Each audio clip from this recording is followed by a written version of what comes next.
Awesome. Okay. Thank you so much for doing this. I really, really appreciate it. Thank you. Yeah. So our podcast is all about your journey in the music industry and forming PVRIS and how you guys got to where you are today. Cool. With a very fun, interesting roller coaster story. Yeah, I'd love to hear it. So Lynn, tell me about, you grew up in the Boston area? Yeah, I grew up in Lowell, Massachusetts. Okay. Tell me a little bit about that. Lowell is a really cute old mill town. Mm-hmm. But it's a pretty big city. It's pretty diverse and all over the place. And yeah, my high school is like 4,000 kids or something crazy like that. And oh, wow. was it 4,000? It was a lot. I don't know. We had 3 buildings of our high school. There was like a freshman academy, and then there was it was like an 1800s building, and then a building from the 80s, and there was like a weird hamster loophole that connected it. And but yeah, in school I grew up just like doing a bunch of art classes and music classes, and was always after school hanging out for concert band or marching band or whatever. And then I did a lot of sports, and yeah, Lowell was really cute. And then whenever I go home, I'm always like, oh, it's great. I didn't appreciate it as a kid as much. And now that I've like traveled so much and seen a lot of the world, I'm like, wait, this is a really cool city. That's awesome. It's funny how that is, right? You always kind of like venture back to where you grew up a little bit. Yeah. Where'd you grow up? San Diego. That's where we're still in San Diego right now. Oh yeah. Yeah. So I ventured out. I moved to San Francisco for 5 years, and then I was like, you know what? I think I'm going to go back to San Diego. Always come back. Yeah. It's funny. I'll probably go back and like, or maybe not go back, but I at least want to like have a place on the East Coast by my parents and stuff, and like have a home base there for sure. Yeah, that's cool. Where are you at now? Are you on the East Coast or? Oh, LA. Cool. Nice. Yeah. So, okay. So you grew up in the Boston area, Lowell, Massachusetts. How'd you get into music?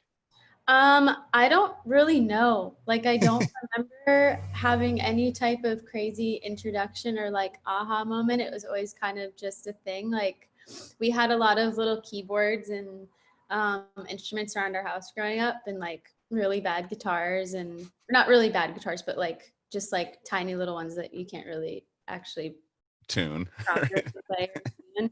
But yeah, my brother and I were like always kind of picking them up and putting them down. Our parents aren't musical at all, so we don't really know where either of us got it from. My brother, I guess my introduction might have been through my brother, because he's 3 years older than me, and whatever he did, I wanted to do. So as soon as he bought his first guitar and bought his first drum set and like started playing after school with his friends and having like little high school bands, I was like, I want to do that. And this kind of, yeah. And we started getting into like a lot of after school programs at our middle school and our high school. And yeah, kind of just like slowly started learning through that, and just loved it and never stopped. So you played in the school orchestra and stuff? Yeah, I played in our concert band, our marching band. We had like a pit band and show choir. And as part of the pit band, I totally was like such a slacker and didn't learn my music, but I would just like wing it when we'd play our show. And I took like music theory, didn't retain any of that. Yeah, just like took a lot of music classes, and our high school had like a fine arts program, which is really cool. I don't know if they still have it. I think there's like talks about our high school and like the Lowell public school systems like getting rid of the arts programs, which is so fucked. Yeah, it's happening, I think, all over the country. It's weird. Insane.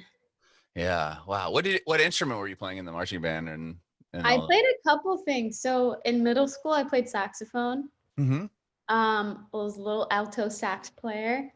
And the like mouthpiece and the like wetting the reed to play. The reed, yeah. Saxophone, something about it is like nails on chalkboard for me. So I had to stop. I was really good at it, but I was just like, I can't do this. It's like torture. So I switched to this instrument called the euphonium. It's like a miniature tuba / like trombone hybrid. Okay. It's like a French horn a little bit, but it's larger. So I played that in our high school concert band, and then in marching band, I was on the drum line. So I played bass drum and then I Wow. played tenor, which are like Whoa. the guys. Sure. That's cool. So you were kind of all over the spectrum there with band school. Yeah, I totally, with everything just in life too, I just hop around to different things and try everything once. Yeah. Now you play guitar for for a living and Yeah. sing for a living. That's amazing. So okay. So you're playing in the marching band. What was like when did you start like really forming bands? I know you were talking about how you would play after school with kids and stuff, but when did you start kind of taking it seriously? I would say in high school, I had some friends in marching band that were into like a lot of heavier bands, and that was like those were the only shows I knew of existing. Um, Hmm. in like our area and just along the East Coast, there wasn't really much music that like we actually are making now and like lines up Hmm. with where it's at. But yeah, so there's like a really heavy scene near us, and a couple of my friends in high school would like go to shows there and we're like, we want to start a band and like play these kinds of shows. And I was like, okay, I guess this is like how you get into music. And um yeah, and I liked some bands from that time, so it was like it worked out. It was fun. So yeah, I had like some buddies in marching band, and we would just like go play in their basement after school and then play shows on the weekend. And eventually it just formed into PVRIS, and like members coming and leaving. And yeah, it's like a very messy, weird, funny time. So when you were playing with people like in those earlier bands, but so when did PVRIS kind of start? When you were still in high school? I would say, was I still in high school? We had a band prior to PVRIS, that Alex was in, and then I don't think Brian wasn't in it yet. Mhm. Um, and like that band kind of fizzled out, and then around that time is when we met Brian, and we were kind of like, wait, what if the three of us like made a band together? And Mhm. we had a different drummer at the time too, and um I'm trying to really remember this. It's like it's so funny looking back. Yeah, so I think that transition period was like, okay, let's actually like make this kind of music. It was still kind of heavy, but it was much more Mhm. melodic and like, I guess, poppy. And we started playing shows, and then we eventually got signed. And then once we got signed and like went to make our first album, um, that's when it was like, no, let's like bring the electronics in. Let's like do this and do it how we want to do it. And then it's kind of just been a evolution since. Sure. Wow. Yeah, you guys first signed to Rise Records, right, in the beginning. But like, how did that even happen? Like, how did Rise Records find you? Like, I did read that you guys played like you did like the Ernie Ball Battle of the Bands. Yeah. Was that kind of your first, step into the industry, sort of? Because you got to Sort play of, Warped Tour. sort of. We were supposed to sign to a different label, and we basically were about to sign to this label. Hmm. And I think it was like the night before we were supposed to sign. Our manager was like hanging out with one of his friends who was on Rise at the time, and he was like showing him our music, and he was like, yeah, they're gonna sign to so and so tomorrow, and yeah, it's gonna be great. And this dude was like, wait, no, like, do not sign to this label. They fucked me Wow. over, blah, blah, blah. So he was like, give me like a day or two, and I can call up like so-and-so from Rise, and like do whatever you do, don't sign to this label. Like I can get them a better deal and like help out with this. And yeah, it kind of was like a miracle, because all this crazy stuff came out about the other label like shortly after, where we just like completely dodged a bullet. And Oh my gosh. yeah, and then Rise was great. Rise was really supportive and awesome, Hmm. and was a great team for us. That's cool. So was the first you put out White Noise? That was the first like full length record, but before that you had like a self-titled EP, right? Was that the first thing you guys released? Yeah. But you don't really talk about that one? We don't really talk about it. Okay. So White Noise is officially the first kind of release for you guys? Yeah, I'd say that's like where things should have started. Okay. So that you put that record out, it does obviously amazing, goes silver. It's a huge record. Tell me about putting that album together and then, you know, being on Rise. Did they put you on the road right away? What was kind of the first thing that happened with you guys? It was funny. So we like went on our first tour ever before we had the album ready or anything. We just had the EP that will not be spoken of out at the time. And we were just touring off of that, and it was super fun. And we went in and recorded with this guy, Blake Carnage, who used to be in this band Versa Emerge, who was like, I was obsessed with them. They were the coolest band to me. They mixed like electronics and orchestral elements with rock music. And I was like, that's so cool. Like, thank you for doing something interesting. And so we were just so excited to go record with Blake, and Blake was a really great person to work with. And I think really taught me so much about just like creating and producing and following your taste and making music that you want to make and doing that like unapologetically. And so that's something I'm like forever grateful for. It was a really fun like process making. We did our first 2 albums with him, and both the albums were kind of like made very unconventionally and like out of the norm from what I think it's changing now for a lot of bands, but for bands at the time, it was like you go in with a structure, record drums, bass, guitar, vocals, and then you're out and then you're done. And like with Blake, he was like, do you want to do guitars today? Okay, we'll do synths today. Or like or like, do you want to like completely scrap that song and write another song today? And we'll track like 3 instruments for it today. It was very like out of order and just kind of intuitive and flowy. And we also worked nocturnally. So we would like work, we would probably wake up. My sleeping schedule was like so messed up when we did it. We'd wake up at like 3 p.m., go get like lunch and food or like dinner practically at that time, and then start working. We'd usually work till like 7 or 8 in the morning, and then go. Oh my gosh. So it was like really completely backwards and really weird for the brain, but it was really fun. Do you think that helped you guys out creatively at all? Like I don't being know. on the opposite schedule?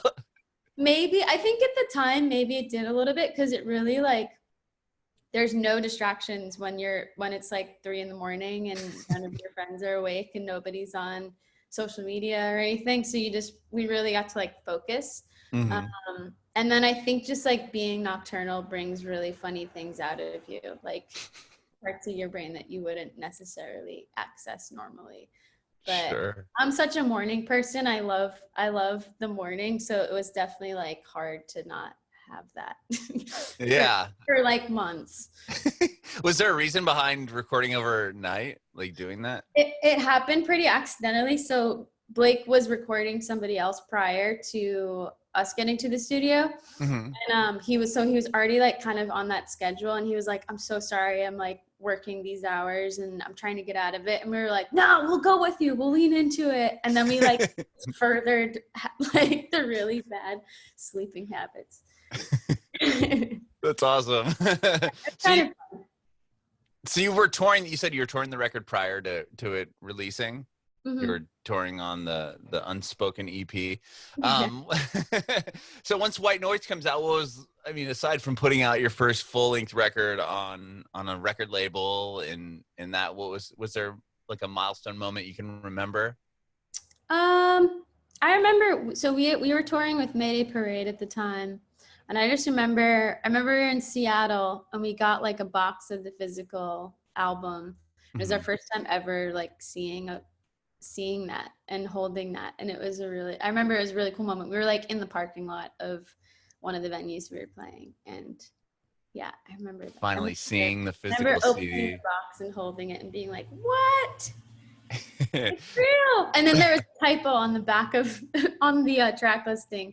St. Patrick was written as St. Partick. Oh, really? And yeah, so there's a small batch of our first album that has a typo on the not the credits, but The track listing. listing. That's interesting. Do you still have one of the ones with the typo? I don't. I honestly, I actually don't have any of our physical CDs or vinyl. I should have them. I should go on Amazon, not Amazon. Like I don't eBay, know, cool site and get some. Discogs. Yeah, you'd have to. I'm sure you'd have to really look for the Yeah. typo, the typo album. That's funny. Yeah, it's probably on eBay. I would. I'm gonna go do some searching in a little bit. Get that back. That's funny. Okay, so then the second record you guys released was All We Know Is of Heaven, All We Need of Hell. The And longest album title ever. yeah, I love it though. That's a great record. When you got, so you put out White Noise on Rise, you tour, and there's like 3 years in between. Was it just touring for extensive periods of time? Nonstop. Yeah. We did not stop. It was funny. We had a headliner planned really early on after the album dropped, and then we just kept getting really great opening tours and like just great touring opportunities. So we would just be like, we would be about to finish one tour and be like, all right, like it'll be done after this, and we'll go and like make the second album, or we'll go headline or whatever. And then something else would come up, and we'd be like, okay, reschedule everything, and like, let's go do this. So I think we postponed our first headliner like 2 or 3 times. And really? Like, just yeah, to jump on bigger support tours? Yeah, we hadn't like announced them officially, but we'd have them like booked and ready to go and ready to announce. And then like a week before, some crazy tour would come up. Like I think when we got the Fall Out Boy tour offer, we were like supposed to be headlining at that time, and then we were like, scratch that. Yeah. So I think that kind of turned into the nonstop because of that. And then eventually we got to headline, and it was a really fun experience. So you started headlining tours after the second record came out, or between the two albums? It was between the two albums. So we started headlining in like 2016. So it was more like 2 years after, but that went on for a bit. And then I think I'm trying to remember like the course of history. And then I think after that,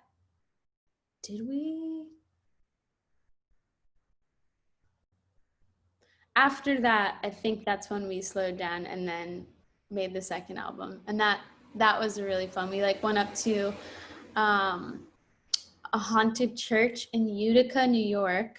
Oh, wow. How did you find the church? We were like looking for cool studio spots, and that was one that came up, and our manager was like, it's haunted. And I was like, I don't want to like sleep there, but I'll work there. It's cool.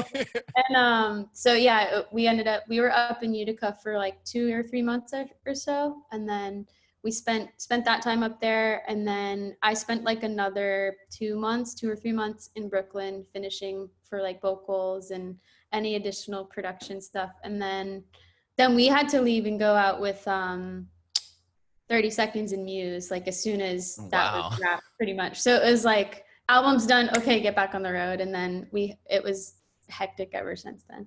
Was that the first time you guys were playing like stadiums when you toured with Muse? Yeah, it was like amphitheaters. Oh, so wow. It was a summer tour, and it's such a minus from like a couple times we'd play like an amphitheater at Warped Tour or whatever. That was like the first real show doing amphitheaters and stuff, and it's such a different energy. Yeah, I was gonna ask, was it a lot different having to adjust to that? Yeah, the sound travel's really weird. It's definitely it was definitely an adjustment for sure, but it was such a cool tour. We're super grateful we got to do that. Was it wild just walking out to seeing like X thousands of people versus like a smaller club? It would be interesting too, because since we were opening, people would like, doors would be opened as we were playing, so a lot of the time it would be like kind of half empty, half full, and some people would be in the front, some people would be all the way back on the lawn, so it would just be like hello. Yeah, there's so many, like, it was patchy of the crowd. Yeah, but everyone was always really sweet and like bopping along to it, so it was cool.